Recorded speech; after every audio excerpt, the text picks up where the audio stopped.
Everyone talks about consistency as being one of the keys to success, and I even talk a lot about secrets to success here in these audios. But what if sticking to the same routine actually holds you back? So during this audio, I'm going to go over 4 reasons why consistency may not be so valuable, why it may not be as important as you may think, or as many others think. So let's see how you can maybe break free from a routine. Instead, use your thinking to really grow, innovate, be flexible.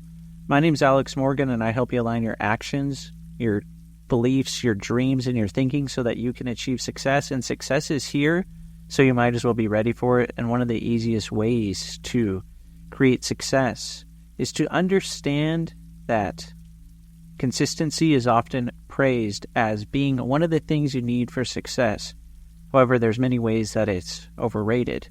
So if you understand these ways that it's overrated, then consistency might not matter so much in certain contexts. So let's go ahead and see what those are. So with every audio, think about something that you want to achieve and think about how you can use the things that I talk about here to consistently get success, to bring results, get predictable results, because there's no point leaving success up to chance. You might as well get results and predict them. And you can do that when you have adaptability and flexibility. So oftentimes adaptability and flexibility are often much more valuable than consistency. The reason, your reality, it's filled with constant change. There's so many things changing. Your thinking, your relationships, your business, your career, the industry that you're in, the world around you.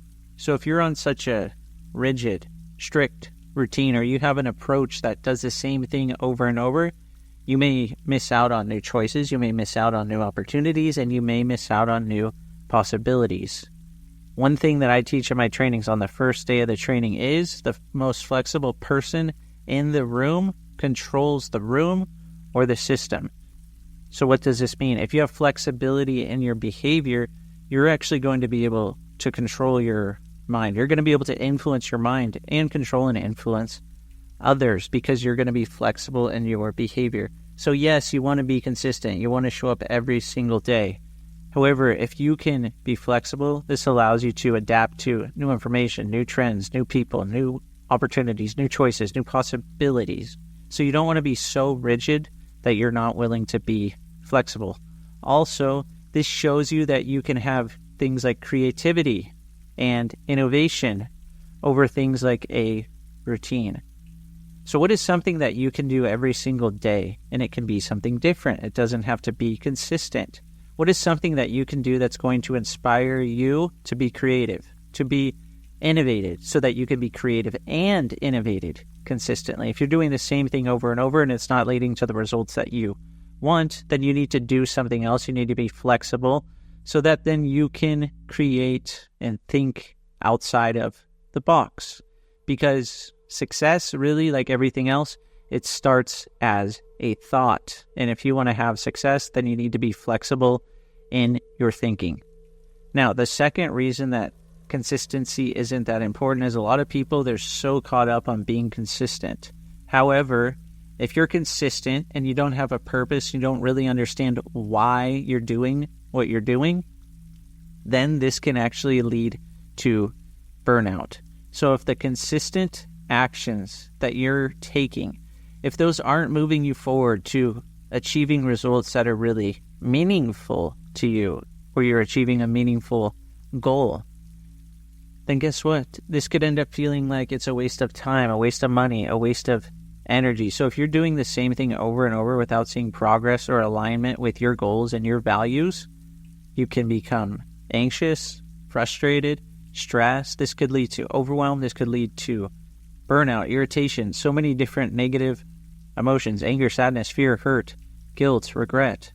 There's no point in thinking any of these things. There's no point in getting burnout. So you need to understand why you're doing what you're doing. Oftentimes people ask me, why is that person doing this? I don't know. We got to ask them. And then if we ask them and we figure out why they're doing what it is that they're doing, then we can understand how they think. So if you can understand how you think and what motivates you and what's important to you about your goals, progress is going to matter that much more, and you won't feel burnout. Instead, you'll probably feel fulfilled and satisfied. And a lot of people, they also go through the motions. People get stuck in routines, automatic routines that aren't really serving their real goals that they want to achieve. And this ends up having people feel really comfortable, really stagnant, really stuck. Have you ever heard someone say, "Oh, I'm stuck, I'm stagnant, I'm so comfortable," and you just see them doing the same thing over and over? This drains their motivation. It doesn't fill it up. So if you have a purpose, you can learn to fill up your motivation, because that's what truly matters, and that's many times much more powerful than consistency. The third thing, number 3, consistent effort isn't always going to be as important as having a really useful strategy. Using that time strategically in your mind, putting the effort in your mind. I talk about this a lot. So do you want just a bunch of outputs, all this quantity? Or do you prefer to have quality? When you do something, the quality of your effort sometimes just matters that much more than the frequency. So if someone were to study for a big exam coming up, if they were just studying but not totally focused, or didn't have a depth of understanding of what they were actually studying, yes, they were consistently studying. However, what was the strategy that they were using? So it's oftentimes you want to formulate a strategy before you start. And believe it or not, you have strategies for every single thing that you do unconsciously. So what's a strategy that you can create in your mind, that you can imagine in your mind is going to help you get that result that you want? Are you going to see something first? Are you going to hear something? Are you going to feel something first? Are you going to say something to yourself? What starts that successful strategy for you? So put in the right amount of efforts, the right intensity of efforts. And oftentimes, if you put effort in your mind and you formulate this really successful strategy, when you go to put consistent effort in the physical, it's not going to seem as important, because you won't have to work as hard. Even in sales, if you have a follow-up strategy, you want to follow up with different people. If you're just randomly messaging people without a set strategy, how are you actually going to meet your numbers, meet your quota, get those commissions, get those bonuses? You're going to yield better results if you do specific activities in a strategic way. So using a strategy is much more important than just doing things consistently and wasting effort that may not be as important. And the fourth thing is the last thing. If you're doing things in a consistent way, what if that actually limited how you grow and limited your willingness to experience?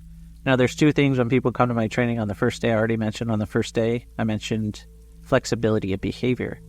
However, there's another couple of things. You want to be curious, and you want to have a willingness to experiment. So when you're so consistent, this can lead to a plateau where growth and learning maybe slow down a bit. What if you tried new methods? What if you had a willingness to experience? What if this opened new doors to new choices, new skills, new resources, new thinking, a new network of people? If you had a willingness to experience with that new network of people, with those new skills, with those new resources, and with that new thinking, don't you think that that would be much more powerful than being so consistent all the time? Because consistency creates a comfort zone, and that means you're sticking with what you know instead of taking on new opportunities, new choices, new possibilities.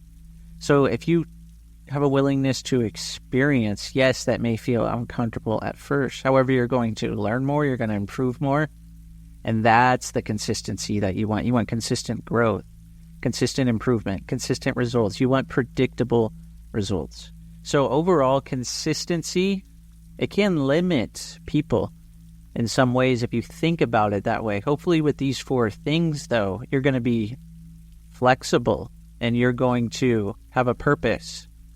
And you're going to use a certain strategy in your mind and have a certain level of curiosity and a willingness to experiment, and that's going to get you what you want. So focus on these things too, so that you can consistently get results. Thanks so much for listening. Go ahead and comment below what thing here is your favorite, what you think about consistency now. I'd really like to hear your opinion and see what you have to say. If you haven't already, go ahead and like the audio and subscribe to the channel. I really appreciate everyone who's been subscribing lately, leaving comments, recommendations, asking questions. It gives me ideas to create new content, and it really helps me create new content because I love sharing it every single day. Thanks so much for listening, and I hope to see you on the next video or the next audio.